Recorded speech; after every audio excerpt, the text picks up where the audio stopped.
kahit sabihin pang matapobre ang napangasawa niya na pamilya, hindi siya pwedeng apihin because si Richard Gomez siya, meron siyang sarili niyang ipon. Napatunayan na. Oo. Tsaka may kakayahan siya. Oo.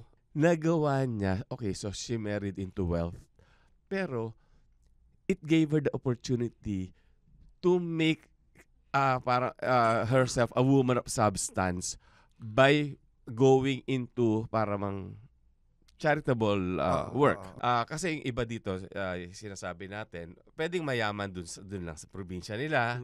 Pero ito talaga, nationwide. Kasi Araneta to ang pinag-uusapan natin. Para kumbaga, magkaibang level na lang ng influence and anong pinag-uusapan. The Pod Network Entertainment. Hello everyone and welcome to a prosperous edition of Best 10 Bets. We need prosperity, no? Yes, hindi po ito New Year's Teka, kaya ka ba naka-green edition. kasi greenbacks? Oo, ganon. Yun ba yun? Okay. Anyway, ako po si Butch Francisco at kasama ko ang yayamanin kong ito may kaibigan ginto kahit papano. na si Leo Katigbak. Okay. Kaya ako sinabing prosperous at yayamanin kasi naka-Dolce & Gabbana ka. Talaga namang ibang level ka, Butch. Alin? Dolce & Gabbana. Ano yun ang initials yan ng parents ko. So, ang topic natin ay yung celebrities, mga artista who married into money. Iba yung for the money, ha? Into money. Ibig sabihin nakapag-asawa sila sa mga mayayamang angkan. We are also going into kaya nga antabayan nyo until the end kasi hindi lang namin sasabihin kung sino yung mga celebrities na nakapag-asawa sa mga may sinasabing angkan, kundi magbibigay din kami ng life lesson. Again, hindi lang dahil nga na intermittent lang si Leo. Sorry. Ikaw, alam mo, palibasa listahan mo kung ano-anong pinagsasabi. Hindi gumawa ka ng listahan mo. Sige, okay. Okay. Number 10. By the way, ayun, si Richard Gomez. Married into the Torres family. Okay. Pero, come to think of it, si Richard naman, self-made eh. Di ba parang hindi naman siya No, I mean, when granted that, halimbawa, the Torres family would be old money and whatever. Richard was already a self-made man by that time. He made his fortune. Yeah. Isipin mo naman, pagkakasal, bago pa sila ikasal, inuwi niya si Lucy Torres sa isang Northeast Green Hills home na even then, ang mahal-mahal na doon. So, hindi na sila lugi kay Richard because Richard Gomez yan. Diba? I don't think they ever looked at it naman that way. I just think that that's why medyo minsan may pagka-misleading yung topic natin. That's why it's good that you clarified eh. It's iba yung you married into say a wealthy family but not for it eh. So it just shows also kasi syempre pag titingnan mo rin yan ang gusto mo rin naman yung makakatapa mo. May love. At saka and in the case of Richard had already established himself by the time that yung kahit sino pa pinakasalan niya, granting let's say kasi mababait na mga tao naman mga Torres, kung let's say kahit sabihin pang matapobre ang napangasawa niya na pamilya, hindi siya pwedeng apihin because si Richard Gomez siya, meron siyang sarili niyang ipon. Napatunayan na. Tsaka may kakayahan siya. And at number 9, it's a tie. Sara Geronimo at saka si Kay Abad. Okay. After Judy Ann Santos, siya na ang next superstar, di ba? Again, may kakayahan. Siya ngayon, nag-aral ng culinary. So, hindi po... Well, actually, yung pag-aral niya ng culinary, it's also complementary because ang negosyo ng mga Guidicelli ay food. So, yeah. So, it works. And, Sarah also has nothing to prove. I mean, she was already the concert queen. Siya ang nakakapagpapuno many times over Araneta Coliseum. ng Araneta Coliseum. Kaya, okay na match na nga rin to. Si Kay Abad naman, napakasawa niya si Jake Paul Castillo na PBB, di ba? Ito nakakatawa lang. Si Kay Abad, di ba, kahit hanggang ngayon, kahit na ilang taon siyang kasal sa one of the wealthier families ng Cebu, Hindi siya nagbago kasi nakakatawa. Yung, di ba yung parang yung bugay na bugay pa rin hanggang ngayon? Na natatawa nga siya. Di ba nagkaroon ng issue na ting lumalakad siya, may dala siyang bodyguard. Yun pala. Meron pala siyang collab with the supermarket in Cebu na parang ang security yun nung supermarket pero parang kasama sa act yun. Pero again, ang chinismis sa social media ay lumalakad siya ng may bodyguard. Pero ang totoo, she drove herself to the supermarket. She was even her own driver. So, hindi siya nagbago. Di ba? Although I do not know her personally. Si Kay naman, I've met her several times. But I think si Kay, siya eh. She just so comfortable in who she is. I don't think anything will really change her. Basta ako, I find her very, very charming. At saka ang galing-galing na artista. Natural. Parang pagka yung, parang pag umarte siya, parang walang camera. Diba? Okay. At tsaka si Kay maganda. Ako gusto, siya? Simpleng. Natural ang ganda. Simpleng ganda. Pero maganda. Oo. Parang yung talaga, doon mo masabing there is beauty in simplicity. And at number 8, ito, one of my favorite people, lalo na nung active pa siya, si Donna Cruz. Married into yung may-ari ng ospital. Siya ba kumanta nung Kapag Tumibok ang Puso? Yes. Okay. Oo. Wag natin may ganun. Oo, ganun. Baka ma-Phyllis Cup tayo. Hindi ko naman kinanta, gumanon-ganon lang ako. Kasama na rin daw yun sa choreography. Okay. Napangasawa niya si Dr. Yong Larrazabal. And there yung also very, very respected family. At saka kita mo si Donna Cruz. She stopped, di ba? Obviously, there is love because she contented herself na magiging I think nanay. naman in everything there is love. But I think it's also shifting priorities. When you decide that at the top of your career, you're going to stop and whatnot. It could be because you want to raise a family. Mm-hmm. Maybe you want to help your husband in business. Mm-hmm. Or maybe there's something else that you want to do that now you can also do. And also maybe something more altruistic or maybe something that's more nakakatulong sa ibang tao. At saka kasi batang nagtrabaho yan, siguro at least para bang gusto na rin niya muna niyang ma-enjoy yung normal life. Di ba? Actually, yun nga yung nakakalungkot minsan because which is a reality na pag bata nagtatrabaho, nag-umpisa magtrabaho, nawawala talaga yung opportunity to enjoy your youth. Yun kahit na sabihin mong hindi magtatrabaho ako ngayon, babalikan ko yun. Hindi mo rin mababalikan because it's a period of your life na dumaan na lumampas na Kahit na sabihin mong gagawin mo yung mga gawain ng teenager or whatever, you will not enjoy it in the same way. Kasi iba na perspektibo mo nun. Pero iba na pananaw mo. Ito lang, nalulungkot lang ako dito because we lost a talent like Donna Cruz kasi magaling na artista, magaling na singer. Nakakamiss lang siya. Pero well, hopefully it will reach a point also na makakabalik sila because it's not unusual also for people who stop to suddenly resume their careers further down the line. Hindi, well, tsaka a few years ago, meron siyang endorsement, tapos pina-interview sa akin. She never changed. Ganun pa rin. Very, very sweet. Ganun. Tapos ganda ng mata niya. Actually, kabuuan ng mukha, maganda, at pati kalooban. Pero iba talaga pag may kinang ang mata. At number 7, si Erich Gonzalez. Si Erich, noon, nakasama kasi we did an endorsement together na isang apparel, no? Simpleng may nado pa nga yung southern accent niya, no? Na which I found very, very charming. And then she married into the Lorenzo family na sugar business sa Tarlac. Tapos meron silang mga food chains.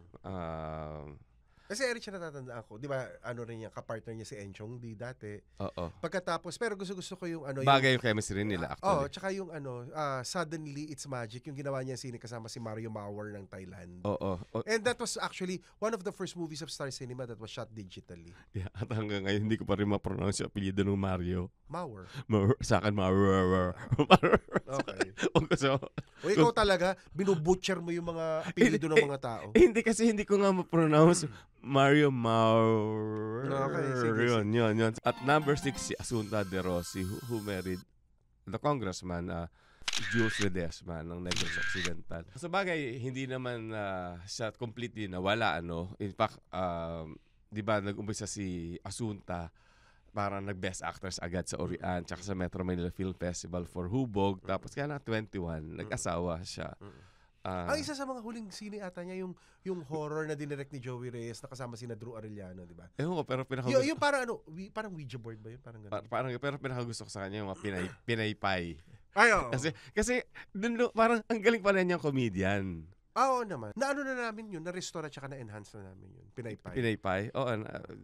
Underrated that time nung pinalabas. Pero if watch it now, nakakatawa siya.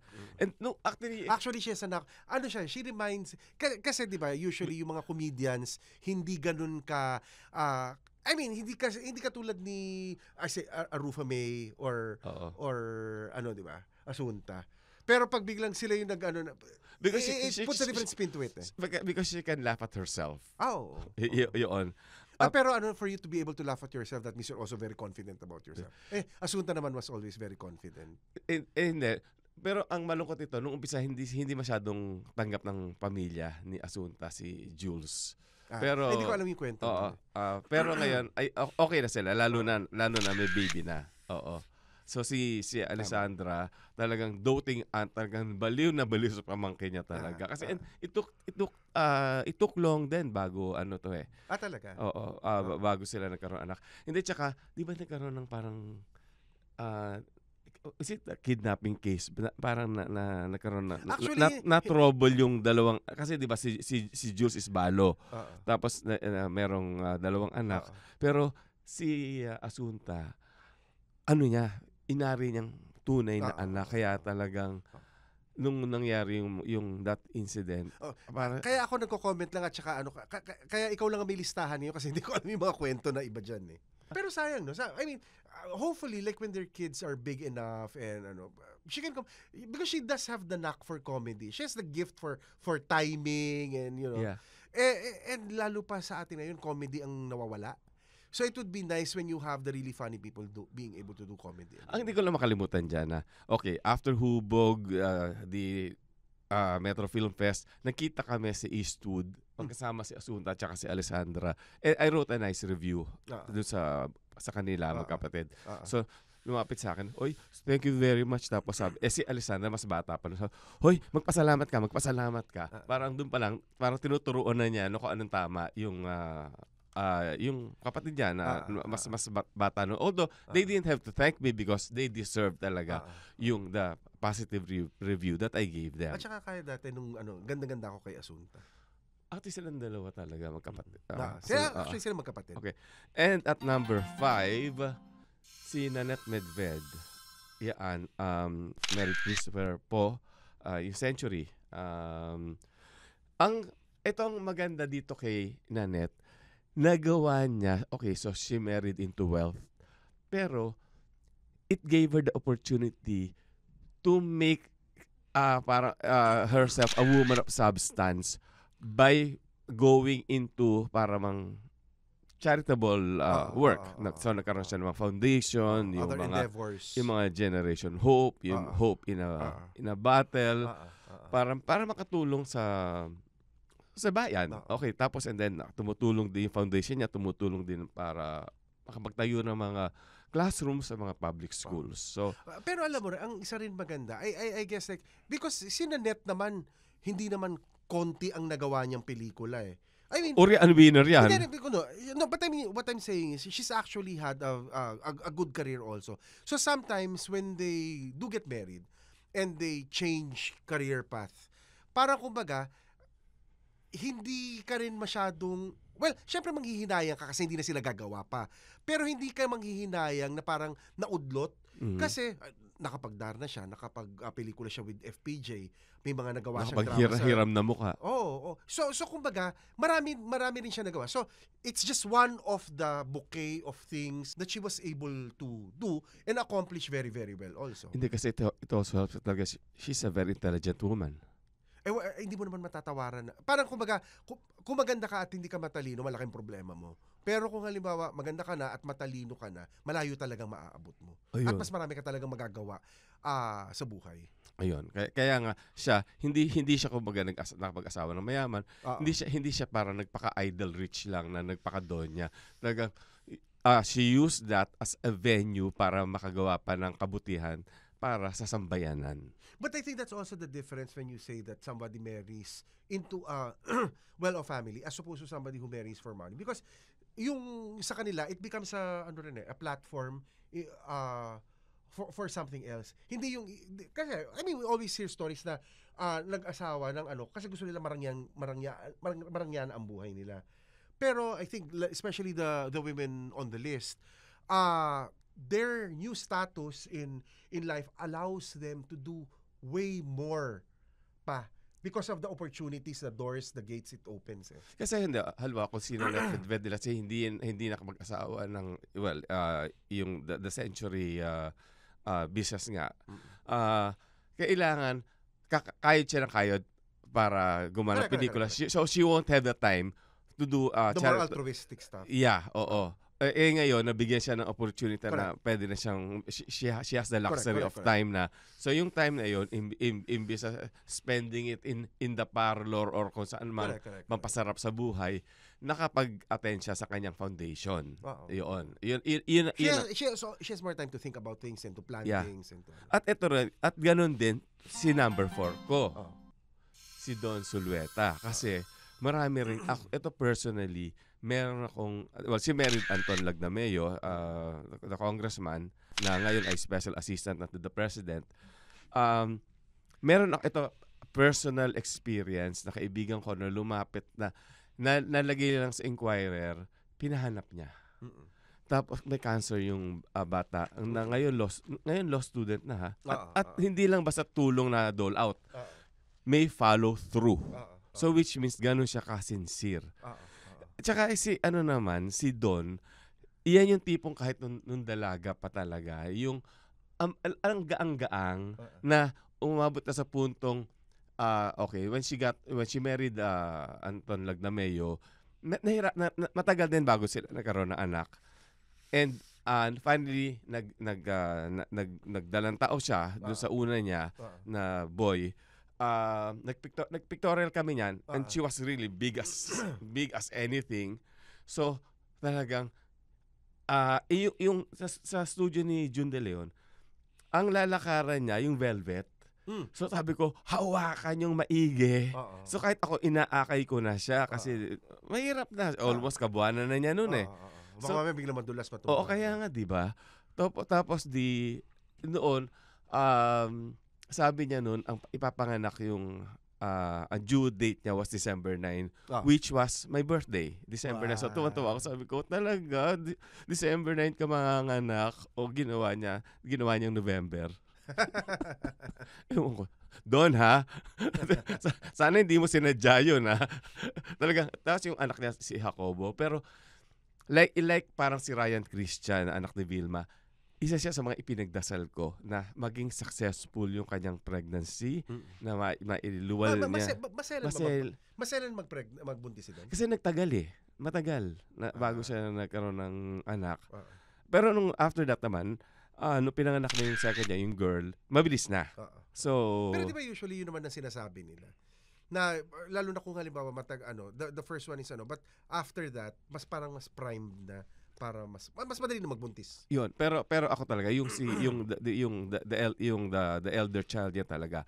Sinama ko talaga sa prayers ko yun. Tapos last year nagkaroon ng mga chismis na hindi sila nagkakalubo yung mag-asawa, but she addressed that.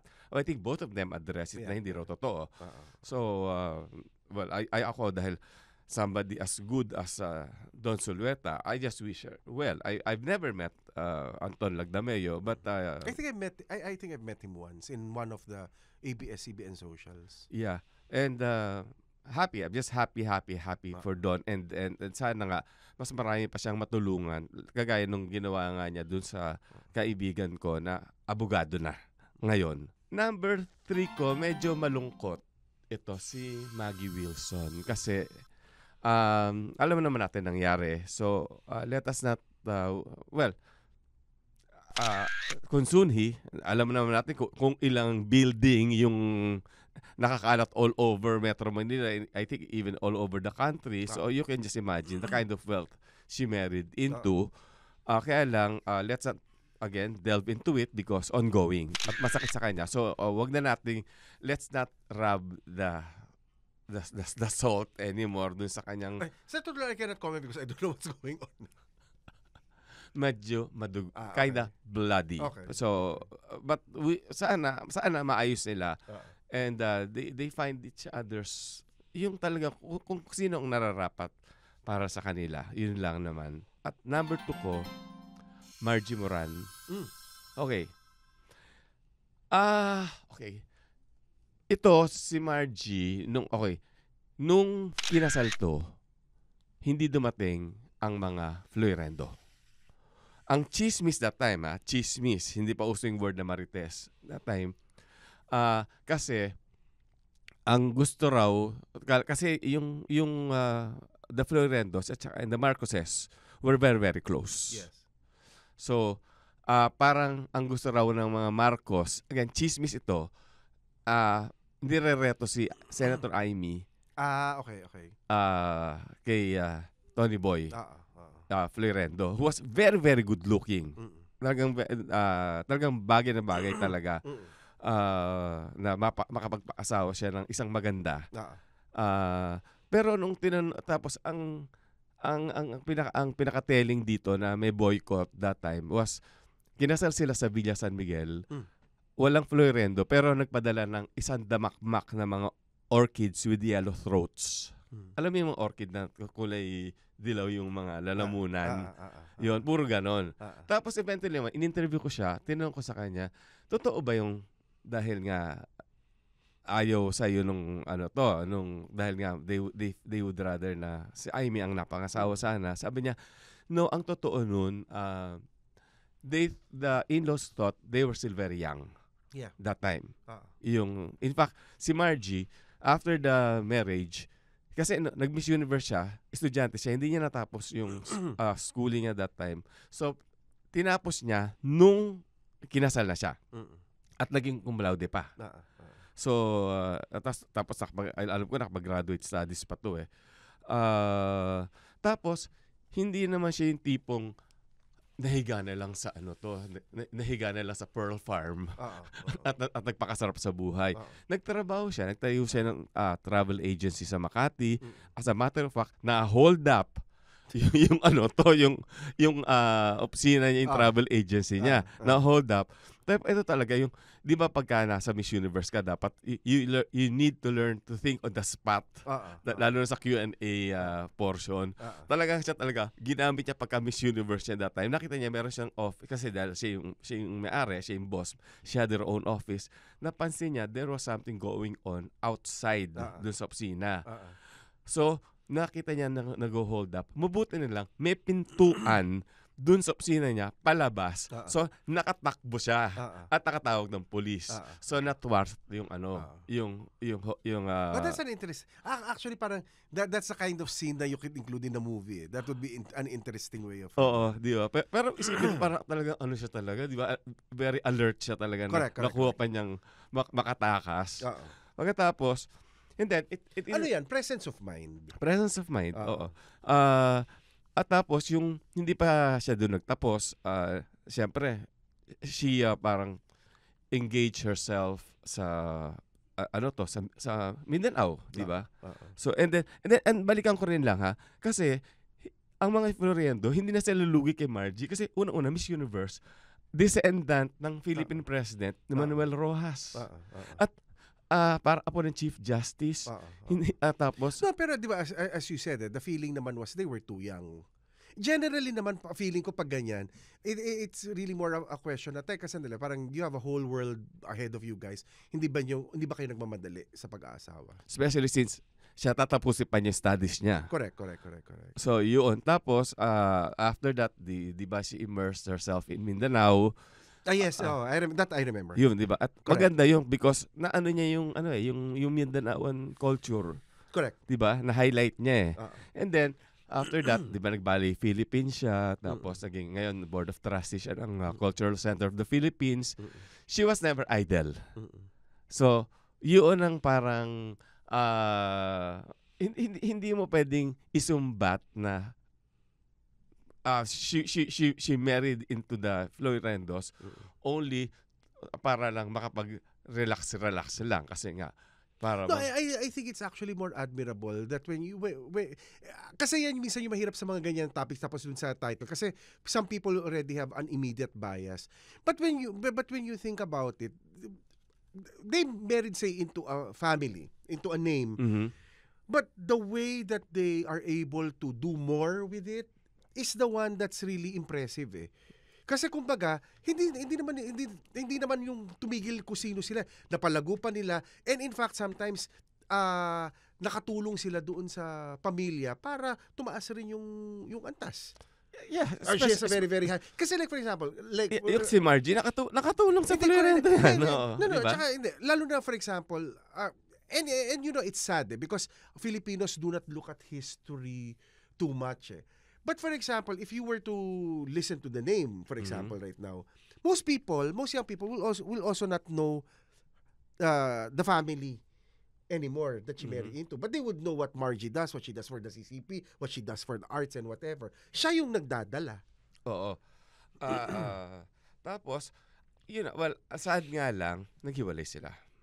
Yun ang sad. Tapos, di ba, na-involve pa sa scandal, di ba, parang si Pantaleon Alvarez, nagkaroon pa ng I'm not to the details. Nagkaroon pa ng problema yung ganyan. No. Pero at saka nagkahiwalay sila medyo late. Parang hindi na sila ganun kabata noon. Parang sana na workout nila na hanggang ngayon magkasama pa rin sila.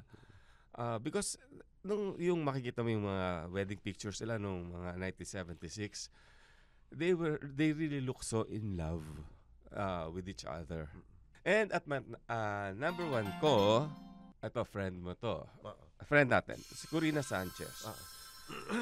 Corina, syempre, kasi yung iba dito, sinasabi natin, pwedeng mayaman dun lang sa probinsya nila, pero ito talaga nationwide. Kasi Araneta to ang pinag-uusapan natin. Pero Corina's family is also also well. Para kumbaga, magkaibang level na lang ng influence and anong pinag-uusapan mo. Oo, saka naman nakakita. Ang bahay nila Corina Sanchez nung dalaga pa siya sa Merville. Ang swimming pool ginagamit lang nilang bilaran ng hibe. Nakatikim ka ba noon? Yung crispy shrimp? Oo. So hindi siya galing kung saan lang. At saka Corina Sanchez na siya nung on her own, kahit hindi mo pa isama yung kung ano yung wealth ng family niya, on her own, kaya niyang mabuhay ng marangya. Correct. And kaya lang hindi, tsaka ako, sabi ko nga kay Corina, bilib ako sa kanya because I think and this is objectively speaking, si Corina can survive on her own, independent. Of course, exactly. Independent. Maybe the Rojases would be the wealthier family, but Corina is also nothing to. Sabi ko nga, for somebody who has accomplished as much as you do, sabi ko, hindi ka ba napapagod, Coring? Na ang dami-dami mong ginagawa, may mga ganito kang negosyo, meron kang programang ganito, meron kang mga tinutulungan na ganito. When you talk to Corina, just listening to her day, ako napapagod She probably does more than me from morning to evening. Tapos, at the end of the day, sabi ko nga, Corina, nakakapanood ka pa ng TV sa na yan. And she's up to date also with all of the different programs. And sabi niya, because that's my therapy and whatever. But she's busy with her Chinelas campaign, with her Rated K. She's doing this endorsement. She's promoting this. Ito isipin mo na lang, nung dalaga siya, okay, siya yung nagsasara ng ABS-CBN kasi di ba yung nagbubukas at saka nagsasara kasi hindi doon ako sa nagsasara muna. Sige. Magsasara siya magsasara ng gate ng ABS-CBN. Pag uwi niyan, gagawa pa ng 10 cheesecake yan. Tapos magbubukas naman siya ng isipin mo may morning pro. Sabi ko, we were actually together recently. Sabi ko, Corina, ang tagal mo rin ginawa na ikaw ay may morning program, may radyo ka pa, pagkatapos buti sana kung natutulog ka during the day. Hindi. Nag-beat reporter ka pa at saka ano. Then at the same time, mag-news ka pa sa gabi. But then, sabi nga niya, pag bata ka, kaya mong gawin lahat yun eh. Kahit hanggang ngayon, kaya pa rin niyang gawin eh. You know, what Corina is doing now is something that a lot of people half her age cannot even do. She has all that energy. And ako lang, bilib na bilib ako kay Corina. Again, ito, actually nung araw, meron kaming pinagkikwentuhan. Kasi yung mga Araneta naman, di ba, marami sila, iba-ibang branches. So merong isang nag-asawa ng Araneta na kung makaasta, talagang Araneta. Pero ang naging conclusion, kumbaga, kung yun, yung pinag-uusapan namin, manonood sa Araneta Coliseum, nasa bleacher siya. Si Corina Sanchez, front row. O baka nasa stage. Yun. Ganon yung ano niya. So kahit hindi niya napangasawa si Ma Rojas, Corina Sanchez siya. Yun. And then, ito actually, okay. I don't have a list, pero I'm surprised there are two people that are not in your list. Sino? One is Hart. Because, the only reason, kasi when you talk about political families, kahit sabihin mo halimbawa may kaya yung pamilya, iba pa rin pag if it's a political family. Especially when it comes to, but the thing is, I think si Hart on her own though, is more than capable of generating income as much as her husband's. Lalo na with her endorsements, with her with the way she promotes and everything. Bago na lang kasi yan, bagong development. Hindi ko sila kinalimutan. Inisip ko rin yan. Pero I just decide, I have my own reason for not including her. So sino pa yung isa? Actually, the other one is Charo. Kasi isipin mo, Concho was already because it's like the real estate and everything. But the reason lang I wanted to include it. Kasi 'di ba si Charo naman sinasabi niya government official yung doktor. Pero sa gobyerno nagtatrabaho. Tapos yung nanay niya sa eskwelahan. Pero si Charo, scholar, matalino and everything. But I think it's also important that one of the things kasi that worked was Cesar was never competitive with Charo. And maybe it was also because of the age difference. And that's ibang profesyon. No, pero kahit na. But I think when you are also of the same age, there's a natural tendency for you to be competitors. But in all of the years that I've known Charo and I've also known Cesar, one of the things that I've always admired and been amazed was how supportive Cesar has been of Charo's entire career. That's why naman si Charo, hindi mo rin naman matatawaran yung mga na-accomplish niya. And a lot of that also, I think, comes with the wisdom and the guidance that Cesar gave her. At kaya naman, till the last breath. Oo naman. Di ba? Oo naman. Pero ibig ko sabihin, nagmahalan sila. Oo naman. At saka kapag halimbawa dati, pag nagkukwentuhan nga kami ni Charo, and even when I would talk to Cesar, it's really the words of wisdom. Iba kasi pag halimbawa kasi by the time that they got married, si Cesar naman was already set and established and whatever. And you would have to admit, there was also a time that si Charo probably was earning so much more than Cesar because she was also president of ABS. Yung ganun na natitingnan mo. Kasi retired na si but in all of that time, I never got the sense that Cesar was ever competitive with Charo. He was very supportive that allowed her to flourish the way that she did. Kaya rin siguro hindi ko siya sinama kasi although yung tatay naman din ni Cesar Concho was accomplished din. No? Correct. Pero hindi kasing old money. Kasi ganito yun eh. Well, I suppose yes. But it's still an influential family.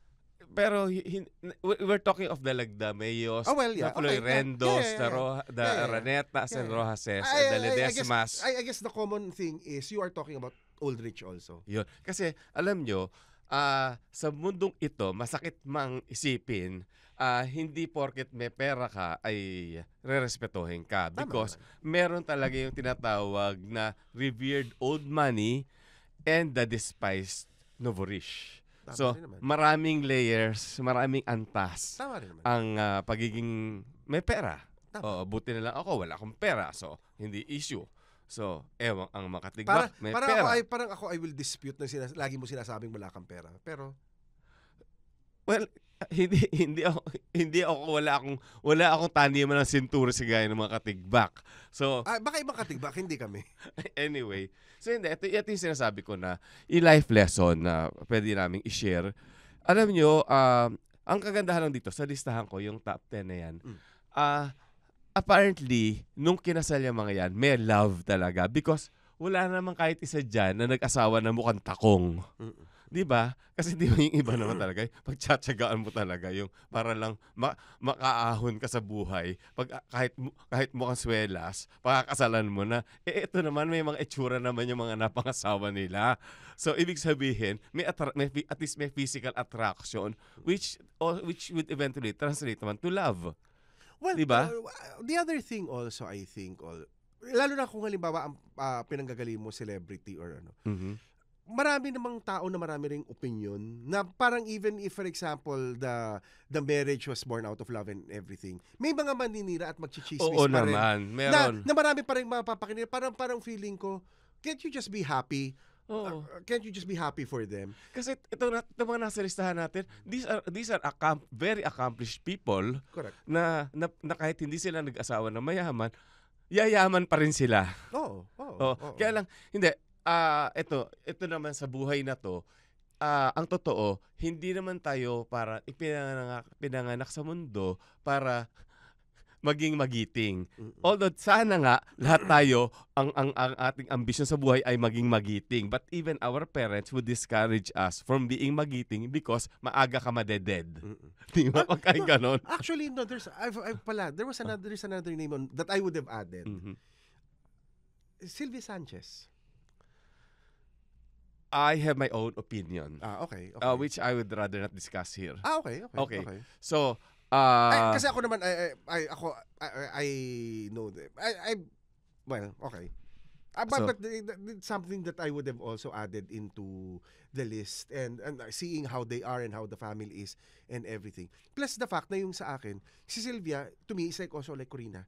She's one of the most hardworking people. Oo naman. Para ang feeling ko kasi, kahit mawala yung atay decide sa ano, si Sylvia, mamamayagpag pa rin. Sa sobrang rami, siyang maabilidad, madiskarte, entrepreneur. Lahat at in between scenes, nagbebenta na kung ano-ano. Tama. So, walang ibang sinasayang na oras at oportunidad para kumita. And I think ang work ethic ni Sylvia, napakaganda. Ang isa rin kung bakit ang kanyang mga anak ay very, very grounded. Yun. Oo. Kasi hindi siya nakalimot sa pinanggalingan niya. At saka grabe siya mangaral kina Arjo, kina Ria, kina Jelay, kina Javi. At pati kay Maine siguro ngayon. Ano siya, yung sa kanya kasi, hindi naman niya itinatanggi na yung hirap na dinaanan niya sa buhay. So yung sa may opportunity kayo because of who you are, of your last name and whatever, but never forget also the value of hard work, the value of discipline, the value of being professional. Okay. Kaya di ba kahit ang isang kwento nga niya, like si Arjo, kabarkada niya, crew. Ano siya, parang yung sa kanya, kasi yun yung ni Sylvia sa kanya na, hindi, sila ang Okay. So anyway, to go back to the life lesson, sana nga lahat tayo pag lumabas sa mundo, ang pangarapin natin ay maging mabait at mapagsilbi. Kaya lang kasi we live in a very materialistic world. So, ang laging ang itinutulak sa atin yumaman. Aminin na natin na yung siguro pwedeng iba yayaman ka muna ngayon pag mayaman ka na meron ka ng extra wealth pwede ka na makatulong. Correct. Okay. Tsaka kasi sa kahirapan ng buhay, marami dun sa mga sumisikat, yung mga bago kahit diba sumasali ng mga contest and whatever. Kasi pag pinakinggan mo yung kwento nila, ang sinasabi nila para makatulong sa pamilya, para so parang in a way nagiging cottage industry din sila When they succeed, the entire community or the entire family benefits. Okay. So, ito lang ang papayo ko lang bilang nakatatanda. Pag let's say mag-aasawa ka ng mayaman, make sure may pagmamahal talaga kasi you do not want to wake up to the same face that you do not like every day. So, di ba? Mahirap yun ha. Pagising mo, ito ganda makikita mo. So, maghahanap ka pa ng, ang ending niyan, maghahanap ka ng iba at magugulo ang buhay mo pagkatapos yung anak nyo magiging sentro ng agawan niyan. Magkakaroon ng legal dispute. Yeah. Okay. So, tapos, And always make sure na meron, pag mag-aasawa ka ng mayaman, meron kang bit-bit na sarili mong iyo na hindi pwedeng isumbat ng mga in-laws mo. Kasi pwedeng mahal ka ng asawa mo, pero kung hindi ka gusto ng in-laws mo, kailangan meron ko ipagmamalaki. Na like yung mga nasa listahan ko, lahat yan, sige, apihin niyo ako, babalik ako sa trabaho ko, na magaling ako, na nirerespeto ako. Sige, tignan lang natin. Pag hindi, naghabol yung anak niyo. So, yun ang isa sa mga importanteng bagay na wag naman yung papasok kayo sa isang kasalan na ang dala nyo lang yung dragon slippers na tsinelas nyo. So, make sure may bit-bit kayo na para, let's say, nakagipitan, hindi ka pupulutin sa kalye. So, at saka kasi mababago talaga ang buhay mo yung how do I put it na hindi, ganito na lang. Kung halimbawa ikakasal ka, kay mayaman kay hindi, pinapakasal mo rin naman yung pamilya mo. Lalo na sa Pilipino. Oo. Lalo pa kung halimbawa may bagahe yung pamilya dahil siguro mayaman sila, kilalang pangalan sila at whatever. May mga yan, may mga kaakibat yan na pwedeng problema, meron din benepisyo, pero meron rin siya talagang mga consideration na responsibilidad. Oo, na sasaluhin mo. Oo. Kasi magbabago ang buhay mo. Kaya nga, pagka ganon, let's say, pinatigil ka sa pag-aartista o sa pagtatrabaho, make sure na makakatulong ka sa ikauunlad palalo ng industriya or negosyo ng mapapangasawa mo. Kung wala kang kaalaman doon, you be the best housewife, you be the best mother, you be although baka sabihin naman kung papayagan ka, continue pursuing your career. I think well, I do have reservations with the comment na kung patitigilin ka sa trabaho mo. Kasi may ganun Hindi, totoo. But I think it's also a decision that you have to come into yourself. It's kasi the moment that it's forced on you, that's already that's already an extra burden that you have to shoulder. So I think even for the people in the list, whether they completely remove themselves from the industry where they became famous or they curtailed what they were doing, I think a lot of it is also their own decision. Maybe in the interest of the family, maybe in terms of prioritizing for the time being. But I think it has to be a decision that is made wholeheartedly also. Kasi pag yan ay inimpose sa'yo, iba rin ang dating nun. Yeah. Yun na nga. Pero meron talagang ibang siguro, kagaya nga, halimbawa, napag-usapan natin in another episode si Christine Hermosa.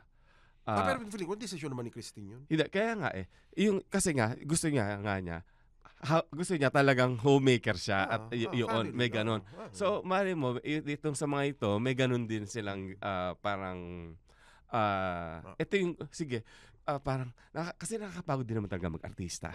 So, sige, this will give you the opportunity para makapagpahinga na muna. Pero again, make that your own decision. Correct. And hopefully your spouse is also support. Kasi in fact, even it's a list when you think about it, Vilma married into directors. They're a political family also. Pero si Ralph has been very, very supportive of Vilma. Whether it was in her acting or her political career and whatnot. And it really made Vilma a very, very good politician. Actually, ang totoo, that was a perfect match kasi nagtulungan. It was a complementary match. Yeah. Oo. So, yun lang hindi yung sa mga kasi aminin na natin, maraming yung pag nagkaroon ng itsura para bang, di ba lagi sinasabi, ito makapag-asawa na mayaman. May ganon, di ba? That's a sad truth also. Oo, may ganon. Pero, isipin nyo, mag-isip kayo twice, thrice, 4 times, 5 times, 10 times bago nyo pasukin yan. At tiyakin nyo munang bago nyo pakasalan ay kahit paano, may pagmamahal. May pagmamahal minsan kasi kayo. Pag hindi naman desisyon nung tao. Desisyon ng pamilya, desisyon napipilitan. Well, kasi may arranged marriage pa ba hanggang ngayon? I would think so. Oo. You still hear. Maybe not here in the Philippines, but definitely in a lot of other countries, there still are. Yun. So yun lang. Kasi, pwede namang mag-asawa ka ng kasing same economic level mo, pero magtulungan kayo. So eventually, magiging prosperous din ang buhay nyo. So, yun lang naman ang ano ko. So, ingat. So, wag masyadong mabubulag sa kayamanan because mawawala yan. Pero yung tunay na pagmamahal ang mag-aangat sa inyo hanggang habang buhay. Till death do you part. So on that note, we are closing this episode of Best 10 Bets. But for those of you listening to us in Spotify, Butch has an additional 3 more. Maraming salamat, Leo, for supporting my list. Naman. I think it's a very, very good list. And everybody, thank you for listening. And hopefully, you will join us for another edition of Best 10 Bets. Both the regular run and also the extra episodes. Okay. Thank you very much. Maraming salamat. Butch Francisco. Happy weekend. And Leo Katigbak. Thank you. The opinions of podcast creators, hosts, and guests are not necessarily reflective of the official stance of the Pod Network Entertainment, its hosts, or other network programs. The content created by the people behind the podcast is personal and not meant to harm any religion, ethnicity, group, organization, company, or individual.